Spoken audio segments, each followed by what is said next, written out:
वसुदेवसुतं देवं गन्धर्वानूरमर्दनं देवकी परमानंदं कृष्णं वंदे जगद्गुरुं। श्रीमद्भगवद्गीता 13वा अध्याय, त्यामध्ये 15वा असणारा श्लोक, बहिरंतश्च भूतानाम अचरं चरमेव च सूक्ष्मत्वात् तद् विज्ञेयं दूरस्थं चान्तिके। अशा प्रकारे तो जो परमेश्वर आहे, तो परमेश्वर कशा प्रकारे सर्व व्याप्त त्याने केलेला आहे, हा असणारा संपूर्ण या ठिकाणी विषय चाललेला आहे. म्हणून क्षेत्र आणि क्षेत्रज्ञ विभाग योगो नाम असणारा हा 13वा अध्याय त्याचं नावच दिलं. क्षेत्र आणि क्षेत्रज्ञ काय, याचा जोपर्यंत व्यवस्थित आपल्याला ज्ञान होत नाही तोपर्यंत मग त्यातलं काय प्राप्त करायचं आहे हे आपल्याला कळत नाही. म्हणून त्याकरिता या ठिकाणी काय केलं, त्याचा असणार व्यवस्थितपणे ज्ञान. काय, हे क्षेत्र जे आहे क्षेत्र जड स्वरूपाचं आहे आणि जो क्षेत्रज्ञ आहे हा क्षेत्रज्ञ चैतन्य स्वरूपाचा आहे. म्हणजे अशा प्रकारे त्या चैतन्याच्या सत्तेमुळे काय संपूर्ण हे जगताचा जो व्यवहार चाललेला आहे, हा जगताचा व्यवहार कोणामुळे चालला आहे, तर त्या चैतन्याची असणारी जी सत्ता आहे त्या सत्तेमुळे. कारण कुठलीही गोष्ट जर करायची असेल काय, त्याच्यामध्ये काहीतरी सत्ता अपेक्षित आहे, काहीतरी शक्ती ऊर्जास्थान अपेक्षित आहे. जोपर्यंत त्यामागे एखादं ऊर्जास्थान नाही तोपर्यंत कोणतंही कार्य सिद्ध होऊ शकत नाही. आणि म्हणून अशा प्रकारे या जगतामध्ये असणारी सर्व कार्य जे आहे हे करण्याकरिता म्हणून काय, याच्या मागे जे शक्ती आहे, जे चैतन्य आहे, जे अस्तित्व आहे ते त्या परमेश्वराचं आहे. तेच ज्ञेय ब्रह्म. आणि ते ज्ञेय ब्रह्म ज्यावेळेस तुम्ही जाणाल आता यथार्थ स्वरूपाने, यत् साक्षात अपरोक्षात ब्रह्म, अपरोक्ष स्वरूपाने या ठिकाणीच त्याचे ज्यावेळेस तुम्हाला अनुभूती होईल त्याच वेळेस काय होईल, त्यावेळेस ब्रह्मविद ब्रह्मैव भवती सांगितलं.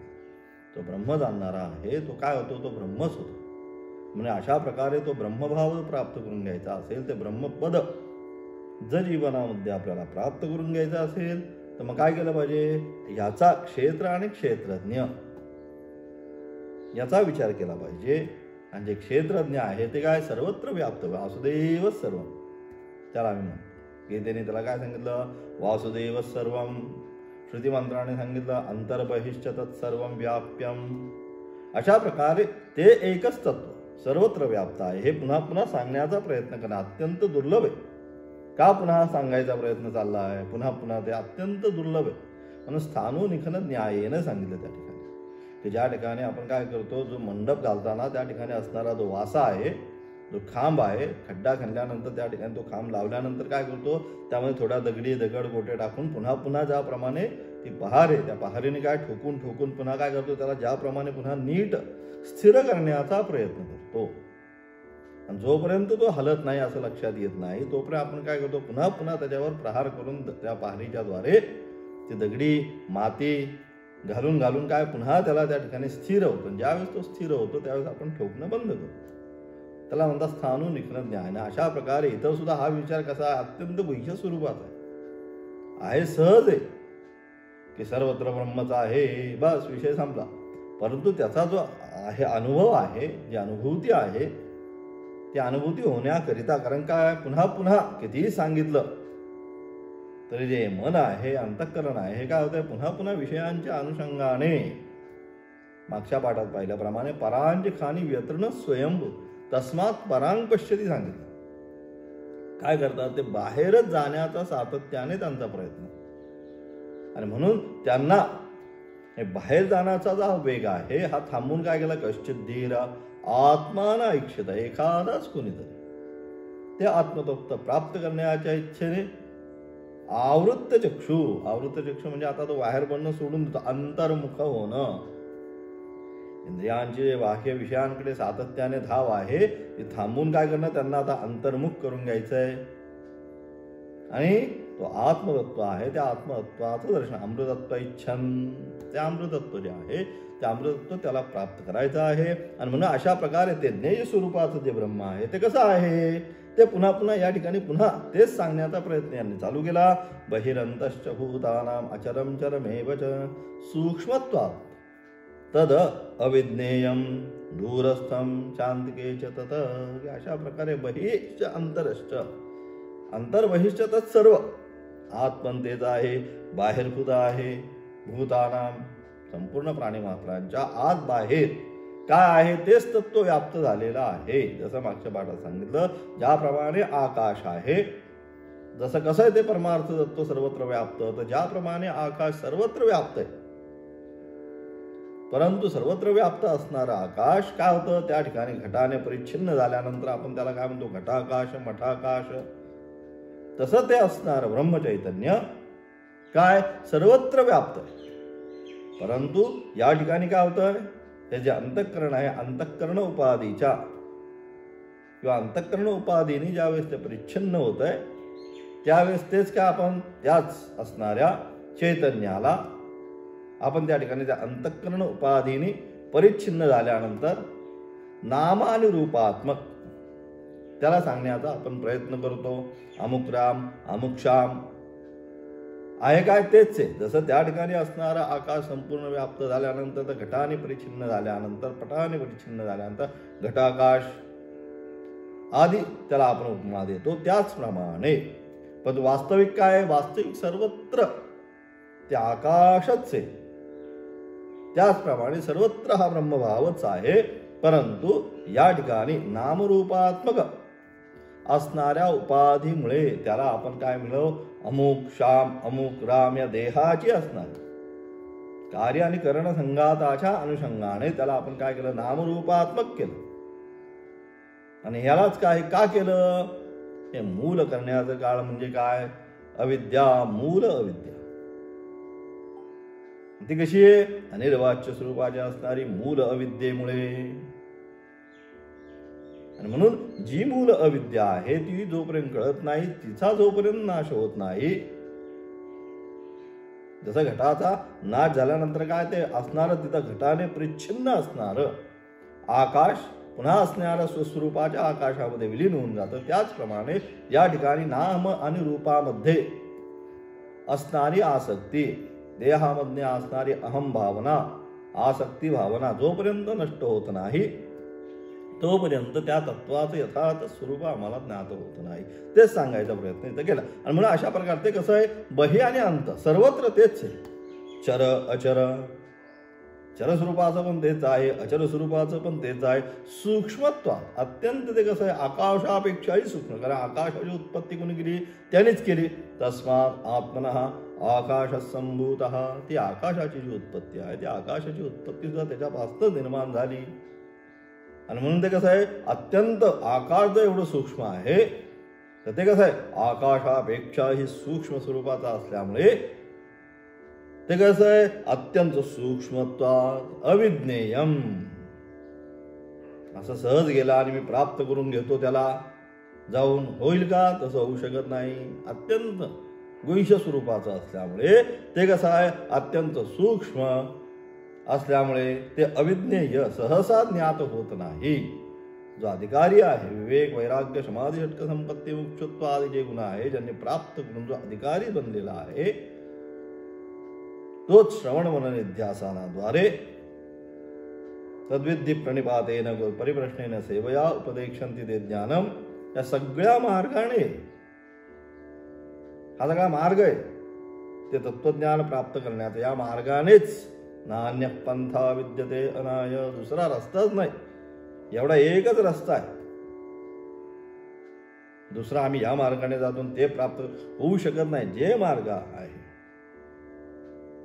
त्याच मार्गाने, हा एकच मार्ग.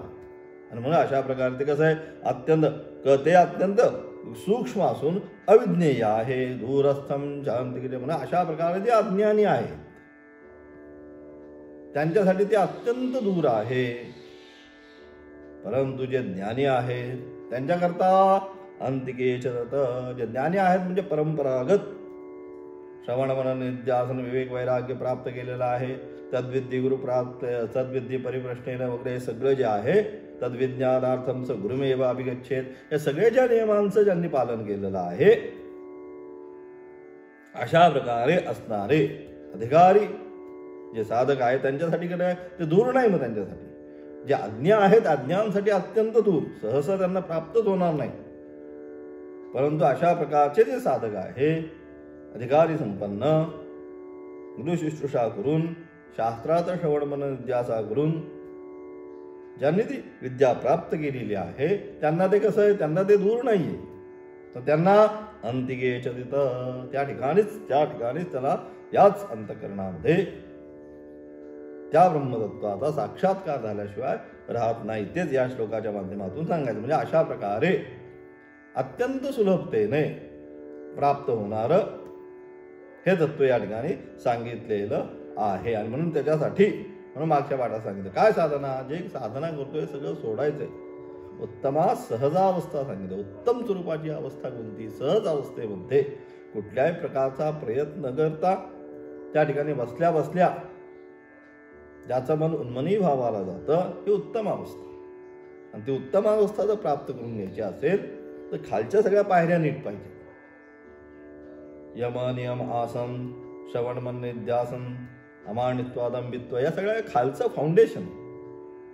जोपर्यंत खालचं फाउंडेशन आपलं व्यवस्थित होत नाही तोपर्यंत ती उत्तम सहजा अवस्था जी आहे सहज त्या ठिकाणी बसल्याबरोबर उन्मनी भावाला मन जाणं, परमेश्वराची एक रूपतेला पोहोचणं हे होऊ शकणार. मग त्याकरता या अध्यायाच्या माध्यमातून सर्व सांगण्याचा प्रयत्न केला. आचार्य काय म्हणतात त्याचं असणार भाष्य. आचार्य म्हणतात बहिः त्वक्, बहि म्हणजे बाह्य, बाह्य म्हणजे त्वक्पर्यंतं देहम आत्मत्वेन अविद्या कल्पितम् अपेक्ष तम एव अवधीकृत्वा बहिः उच्यते तथा प्रत्यगात्मानम् अपेक्षदेहम् एव अवधिं कृत्वा अन्तः उच्यते.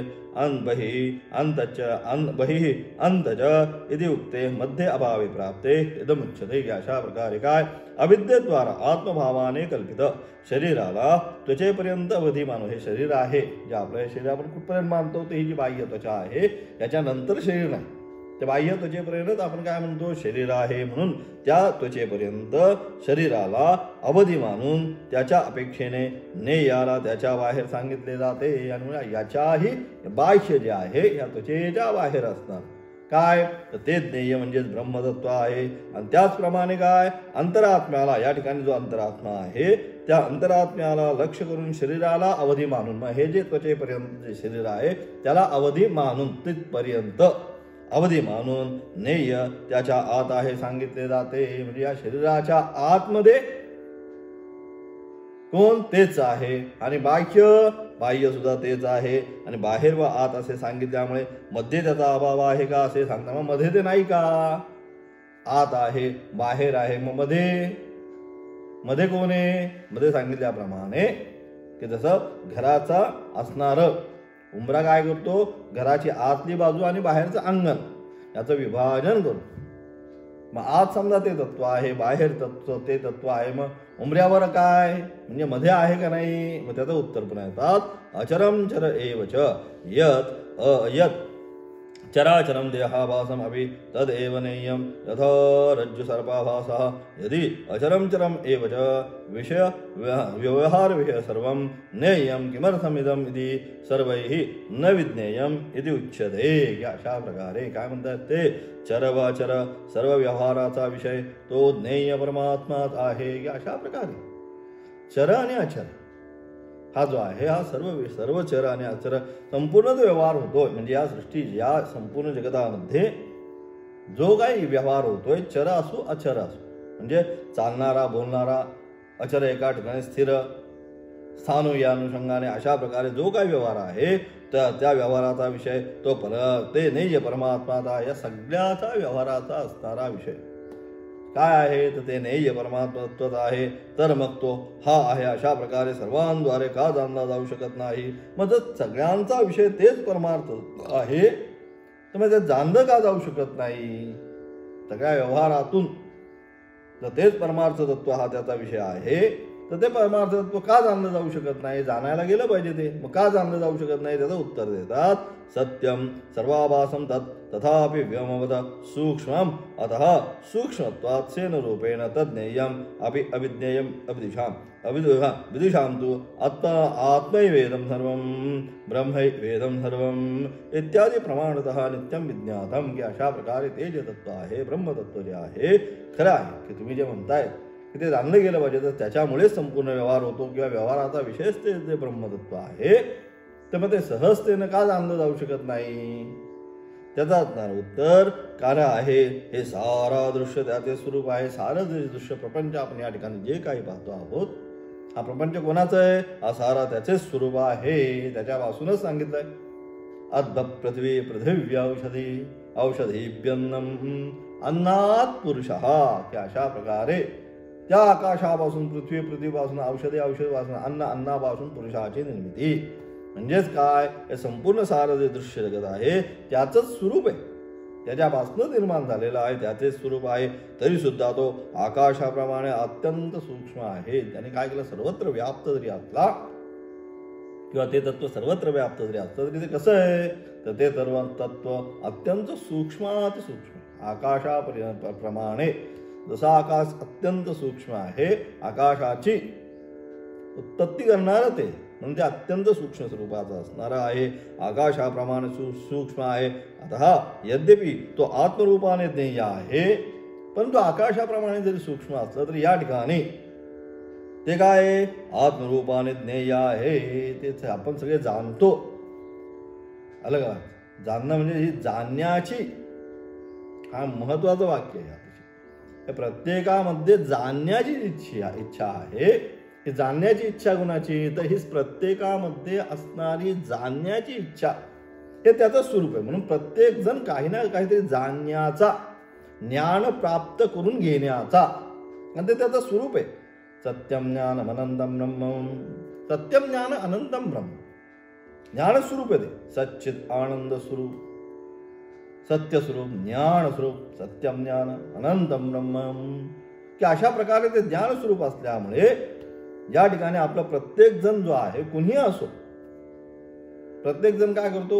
ते जाणण्याचा प्रयत्न करतो. जे काय वस्तू आहे त्याच्या कशापासनं बनली, ते काय आहे, ते काय नाही, हे काय करतात? जाणण्या म्हणून ते जाणण्याचं जे आहे म्हणून ते सांगितलं की आता यद्यपि तो आत्मरूपाने ज्ञेय आहे, ती जे इथं अंतरात्म्यामध्ये मला हे जाणायचं आहे, ही जी इच्छा प्रकट होते, ते काय हे मला कळलं पाहिजे. हे जे आहे हे आत्मस्वरूपाने ज्ञेय आहे, परंतु ते सूक्ष्म असल्यामुळे अज्ञानींद्वारा अविज्ञेय आहे. यद्यपि याच ठिकाणी येते, त्याच्यामुळेच आपण हे सगळं जाणतोय, परंतु कसं आहे? अत्यंत सूक्ष्म आहे ते. त्यामुळे जे अज्ञानी स्वरूपाचे आहेत, अज्ञानींद्वारा ते अविज्ञेय आहे. अज्ञानी त्याला काय म्हणतात? तर अज्ञानी त्याला नामरूपात्मक त्यांनी उपाधी दिली. ते जे ज्ञेय ब्रह्म आहे की ज्याच्यामुळे आम्ही हे सर्व जाणतोय, त्या ज्ञेय ब्रह्माला अज्ञानीने काय केलं? नामरूपात्मक शरीराचं असणारं नाम, शरीराचं असणारं रूप, त्या अनुषंगाने तो श्याम, राम, स्वामी, हे काय जे असेल ते, हे सगळं जे आहे हे त्या अनुषंगाने ते सांगण्याचा प्रयत्न केला. आणि म्हणून तर परंतु ते सूक्ष्म असल्यामुळे अज्ञानींद्वारा अविज्ञेय आहे. जे अज्ञानी स्वरूपाचे आहे त्या अज्ञानी स्वरूपांच्या द्वारा ते कसं आहे? अविज्ञेय आहे. ज्ञानी पुरुषांसाठी हे सर्व आत्माच आहे, परंतु जे ज्ञानी आहेत त्यांच्यासाठी कसं आहे? ते ज्ञानांनी सर्वच हे सर्व जे आहे हे सर्व आत्माच आहे. आत्मैवेदम सर्वम. पुढे सांगितलं छांदोग्य उपनिषदामध्ये आत्मैव वेद, हे सगळं जे काय आहे हे आत्मतत्वच आहे. आत्म्याच्या व्यतिरिक्त या ठिकाणी काही नाही. मग तेच सांगितलं तिथं त्या ठिकाणी कुठे? दुसऱ्या अध्यायामध्ये शेवटी या निशा सर्व भूतानां तस्याम जागृती सैन्यम यस्याम जागृती भूतानि सा निशा पश्यतु. की तो जो संसारी आहे हा नित्य काय आहे? अज्ञान अवस्थेमध्ये, निद्रा अवस्थेमध्येच आहे. आणि जो ज्ञानी आहे हा नित्य जागृत अवस्थेमध्ये आहे. कारण त्याला कळलं की आत्मतत्वाच्या व्यतिरिक्त अन्य या ठिकाणी काही नाही, म्हणून नित्य तो जागृत अवस्थेमध्ये. आणि संसारी संसाराची सुखदुःख घेतोय, भोगतोय, आणि त्या अनुषंगाने स्वतः सुखदुःखी होतोय. पण तो नित्य कसा? अज्ञान अवस्थेमध्येच आहे. निद्रा अवस्था म्हणजे अज्ञान अवस्था. ते त्याचं तिथे या ठिकाणी विशेषण, त्याचं पुन्हा व्याख्यान मागे बऱ्याच वेळा केलेलं आहे. अतिशय तो महत्वाचा का श्लोक येतो, त्याच्यामध्ये अत्यंत गंभीर असा अर्थ त्या ठिकाणी दिलेला आहे. असो. आणि म्हणून या ठिकाणी अज्ञानी द्वारा ते अविज्ञेय आहे. ज्ञानी पुरुषांसाठी हे सर्व आत्माच आहे. जे ज्ञानी आहे ज्ञान्यांच्या दृष्टीने काय सर्व जे आहे हे आत्माच आहे, सर्व ब्रह्मच आहे. ते काय त्या भावानेच विद्या विनय संपन्ने ब्राह्मणे गुणे गव्यहस्तिने शून्य चैव स्वपागैच पंडितास समदर्शन.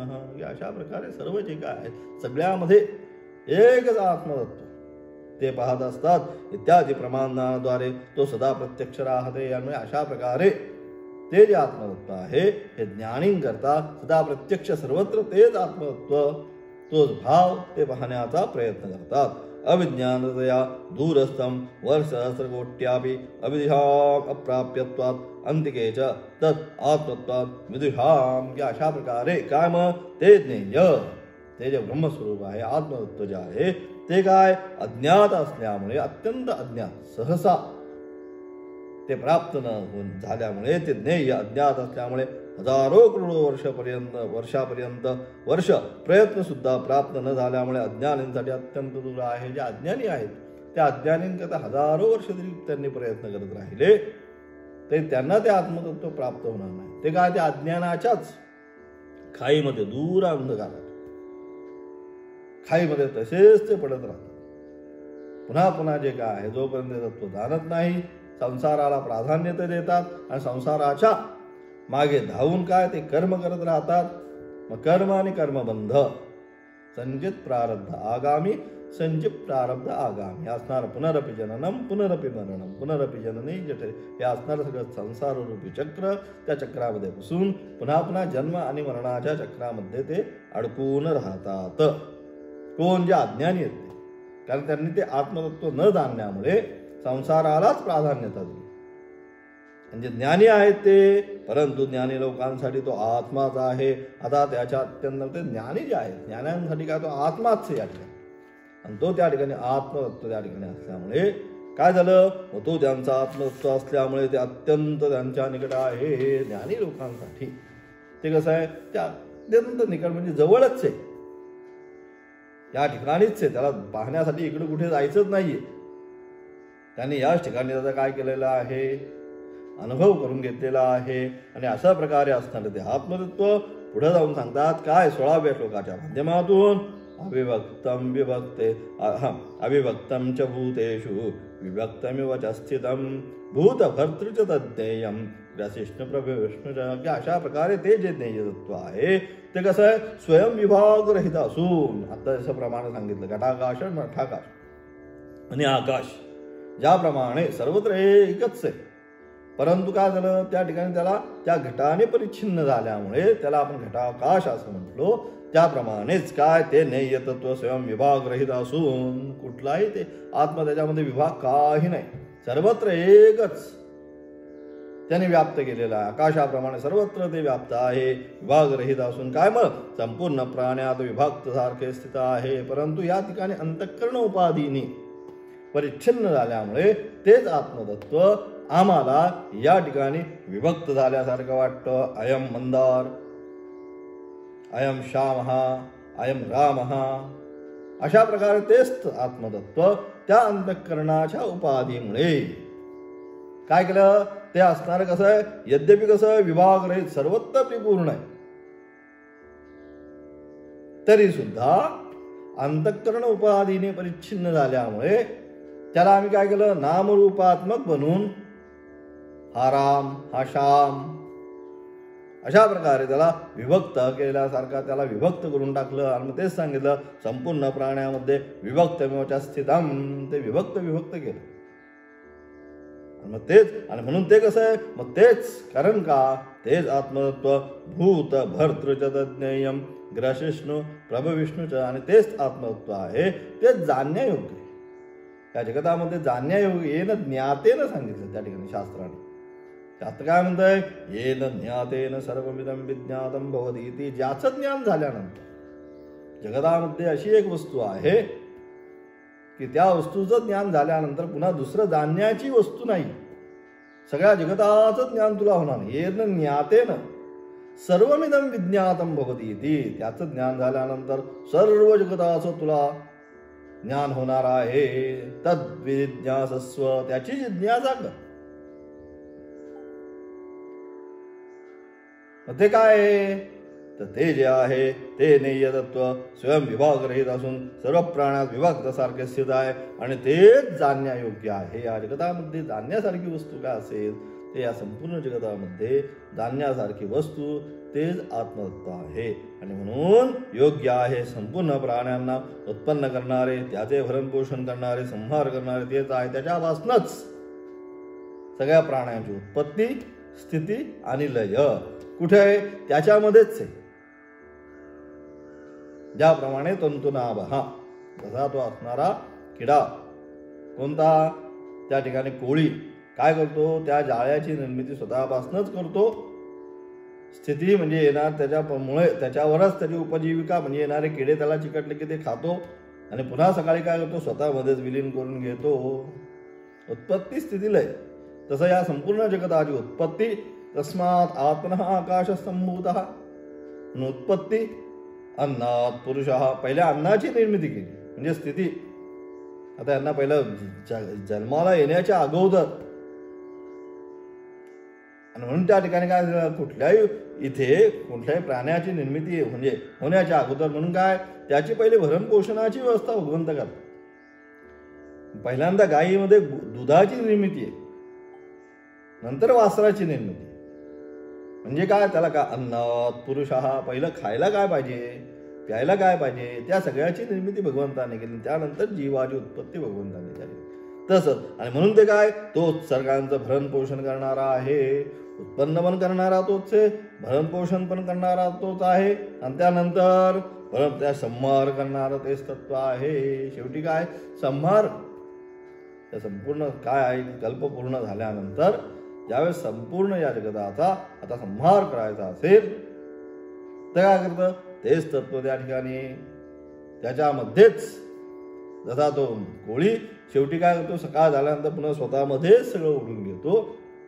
त्याचप्रमाणे भगवंत शेवटच्या क्षणी आपापल्या मूळ स्वरूपाला ज्या प्रकारे आली सृष्टीची निर्मिती आकाश वायू अग्नी जल पृथ्वी त्याप्रमाणे पुन्हा पुन्हा त्या स्व आपल्या ज्याच्यापासून निर्मिती झाली त्याच्यामध्ये पुन्हा डिझॉल्व होत जाते. पृथ्वीची निर्मिती कशापासून जलापासून. मग काय होत आहे म्हणून आपण म्हणतो प्रलय होणार आहे. प्रलय होणार म्हणजे ती स्वस्वरूपामध्ये आता विलीन होणार आहे.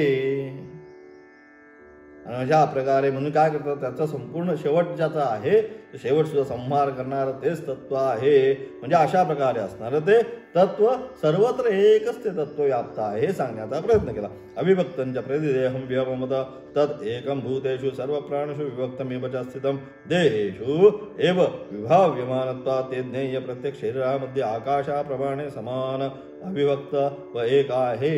ते ज्ञेय जे आहे ते सगळ्या शरीरांमध्ये कसं आहे आकाशाप्रमाणे समान अविभक्त आणि एकच. आकाश ज्याप्रमाणे सर्वत्र समान इकडं आकाश बारीक तिकडं मोठा असं होत नाही, एक समान ज्याप्रमाणे सर्वत्र आहे तसंच हे तत्व जे आहे ते ज्ञेय तत्व प्रत्येक शरीरामध्ये आकाशाप्रमाणे समान अविभक्त आणि एक आहे. परंतु तरी सुद्धा सर्व प्राण्यांमध्ये विभक्त झाल्यासारखे स्थित आहे कारण त्याची प्रतीती शरीरामध्येच होते. परंतु जरी तसं असलं तरी असं आत्ता सांगितल्याप्रमाणे अंतःकरण उपाधीमुळे काय झालं ते विभक्त झाल्यासारखं आम्हाला वाटतं. एकच आत्मतत्व मग आम्ही त्याला काय तो नामरूपात्मक संज्ञा देतो. त्याला राम श्याम गोविंद या संज्ञेने आम्ही काय करतो प्रतीती शरीरामध्ये होते. भूतभर्तृज भूतानि विवर्तेति तद्ध्येयं गृहे प्रभूतभर्तृज स्थितिकाले प्रलयकाले ग्रहिष्णुग्रहणशीलम् उत्पत्तिकाले प्रभुविष्णुज प्रभवनशीलः यथा रज्ज्वादिसर्पादेः मिथ्याकल्पितस्य. त्याचप्रमाणे ते ज्ञेय स्थितिकालामध्ये भूतभर्तृ भूतांचे पालन म्हणजे पहिल्यांदा सगळ्यांचं पालन करणारं तेच. प्रलय कालामध्ये ग्रसिष्णू म्हणजे संहार करणारं. त्याला वाटलं आता काही ठेवायचं नाही मग त्या ठिकाणी काय ग्रसिष्णू कालोस्मि लोकक्षयगत प्रवृत्तः गीतेमध्ये सांगितलं. आता समजून तुम्हाला सांगितलं तुम्हाला आता लक्षात येत नाही. मग आता काय मी कालस्वरूप अघोरेभ्यो तघोरेभ्यो घोरघोरतरेभ्यः सर्वेभ्यः सर्वशर्वेभ्यो नमस्ते अस्तु रुद्ररूपेभ्यः. अघोर स्वरूपाने अघोरेभ्यो तघोरेभ्यो घोरघोरतरेभ्यः. अरे त्याच्यापेक्षा कोणीही नाही एवढा अघोर असणारं ते असणारं शिवाचं शेवटचं स्वरूप की त्याच्यापेक्षा अघोर कल्पितच करू शकत नाही. म्हणजे कसं त्या स्वरूप असेल, ते स्वरूप म्हणजेच काल स्वरूप. म्हणजे आज मला वाटलं आता वास त्या स्वरूपामध्ये आता मी येईल, म्हणजे सगळ्याचा मग काय कराल, संहार म्हणतो त्यावेळेस काय ग्रसविष्णू सर्वाचा संहाराचा भास, हे सगळं आता भार झालं तुमचं. फार पाप तुम्ही केली. आता कलियुगामध्ये आता चालूच झालंय सगळीकडं कलह, दुसरं काय नाही, फक्त भांडणच. भांडणाच्या व्यतिरिक्त काही नाही. हा उठला की तो भांडण सुटतोय, तो उठला की कशासाठी भांडण्यात कोणालाच माहिती नाही. सगळीकडे भांडणाशिवाय कलहा व्यतिरिक्त काही नाही, सगळीकडे कलहच. आणि म्हणून भगवान म्हणतात की बस आता तुमचा कलह वास, आता मी काय करतो, तुम्हा सगळ्यांचाच संहार करून टाकतो. म्हणजे ग्रसविष्णू स्वरूपाने संहार करणारे आणि उत्पत्ती काळामध्ये प्रभू विष्णू म्हणजे सर्वांना उत्पत्ती करणारे तेच तत्व. त्यांनीच सर्वांची उत्पत्ती स्थिती आणि लय त्याच्यामध्येच होणार आहे. त्याचप्रमाणे मिथ्याकल्पित सर्पादीसाठी उत्पत्ती स्थिती व लय त्या दोरीमध्ये होतो. त्याप्रमाणे मिथ्याकल्पित सर्प आहे त्या ठिकाणी रज्जूवर काय होतं, त्याची उत्पत्ती स्थिती आणि लय रज्जूच आहे. रज्जू व्यतिरिक्त काही नाही. रज्जू म्हणजे दोरी, दोरीच्या व्यतिरिक्त काय का, दोरीच्या व्यतिरिक्त काही नाही. ते सुद्धा आम्हाला काय वाटतं, अज्ञानेने तीच मूल माया अज्ञान स्वरूपाने त्या ठिकाणी सर्पाची निर्मिती होते. अरे सर्प आला आहे दोरीच, परंतु सर्प आला त्या दोरीवर उत्पत्ती स्थिती, अरे अरे किती वेळ थांबला, आणि लय प्रकाश मारल्याने सर्प नाही, दोरी लय, म्हणजे एकाच दोरीमध्ये उत्पत्ती लय. तसं त्याप्रमाणे काय ते ब्रह्मतत्व जे आहे ते आत्मतत्व आहे, त्याच्यामध्येच या संपूर्ण सृष्टीची उत्पत्ती आणि स्थिती आणि लय. म्हणून त्याच व्यतिरिक्त जसं रज्जू म्हणजे दोरीच्या व्यतिरिक्त तर काय आहे का, काही नाही, सर्पाचं अस्तित्वच नाहीये, फक्त अज्ञान मूलक आहे. तसंच या ठिकाणी परमात्माच आहे, परमात्म्याच्या व्यतिरिक्त काही नाही. अभिन्न निमित्त उपादान कारण परमेश्वर, हाच वेदांतचा सिद्धांत. निमित्त कारण सुद्धा ते, उपादान कारण सुद्धा परमेश्वरच स्वतःच.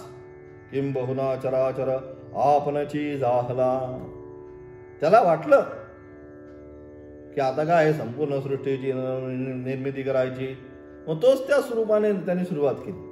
तो स्वतःच, त्याने कुठनं काही नाही, तो स्वतः त्या त्या त्या त्या स्वरूपामध्ये त्या ठिकाणी निर्माण होत गेला. म्हणजे अशा प्रकारे ते असणार ते आहे. म्हणून त्याच्यामध्येच उत्पत्ती स्थिती तेच, प्रलय तेच. म्हणजे अशा प्रकारे तो एकच परमात्मत्व या संपूर्ण जगतामध्ये चराचराला त्यानेच व्याप्त केलेला आहे. आणि म्हणून अशा प्रकारे काय केलं, त्याच्या व्यतिरिक्त किंच सर्वत्र विद्यमान सद न उपलभ्यते चेत नेयम तमहा तरीही न किम तरीही. की अशा प्रकारे यदि सर्वत्र विद्यमान तुम्ही म्हणता की हे जे ज्ञेय तत्व आहे, हे ज्ञेय तत्व काय, हे ज्ञेय तत्व सर्वत्र उपलब्ध आहे, किंवा हे ज्ञेय जे तत्व आहे हे ज्ञेय तत्व सर्वत्र आहे. मग असून सुद्धा, म्हणून यदि सर्वत्र विद्यमान असून सुद्धा ते ज्ञेय प्रत्यक्ष होत नाही. सर्वत्र तर विद्यमान आहे परंतु ते प्रत्यक्ष होत नाही. तर काय त्या अंधकारात प्रत्यक्ष सर्वत्र विद्यमान असून त्याचा प्रत्यक्ष होत नाही किंवा दिसत नाही, मग कसं काय त्याच्या विश्वास ठेवायचा? मग ते काय अंधकारमय का? तर नाही. मग काय ते जे ज्ञेय तत्व आहे त्याचा असणारं स्वरूप कसं आहे ते 17व्या श्लोकाच्या माध्यमातून सांगण्याचा प्रयत्न केला.